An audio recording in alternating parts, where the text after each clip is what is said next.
समोर शपथ घेण्याची परवानगी असावी. श्रीमती सुनेत्रा अजित पवार.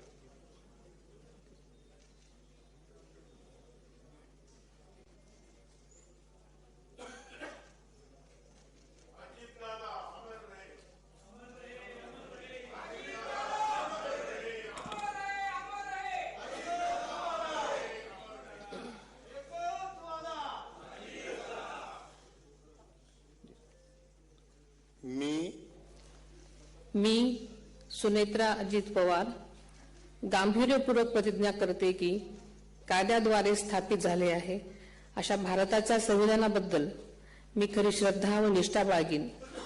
मी भारताची सार्वभौमता व एकात्मता उन्नत राखीन. मी महाराष्ट्र राज्याची उपमुख्यमंत्री म्हणून माझी कामे निष्ठापूर्वक व ससद्विवेक बुद्धीने पार पाडेन आणि संविधान व कायदा यानुसार सर्व तऱ्हेच्या लोकांना मी गांभीर्यपणे व निपक्षपातीपणे तसेच कोणाच्याही विषयी ममत्वभाव किंवा आकस न बाळगता न्याय वागणूक देईन. मी सुनेत्रा अजित पवार गांभीर्यपूर्वक प्रतिज्ञा करते की महाराष्ट्र राज्याची उपमुख्यमंत्री म्हणून माझ्या विचारार्थ आणली जाईल किंवा मला ज्ञात होईल अशी कोणतीही बाब अशी उपमुख्यमंत्री म्हणून माझी कामे यथायोग्य पार पाडण्यासाठी आवश्यक असेल ते खेरीज करून एरवी मी कोणत्याही व्यक्तीला किंवा व्यक्तींना प्रत्यक्षपणे वा अप्रत्यक्षपणे कळवणार नाही किंवा त्यांच्याकडे उघड करणार नाही. धन्यवाद.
माननीय राज्यपाल महोदय, आता शपथविधी पूर्ण झालेला आहे.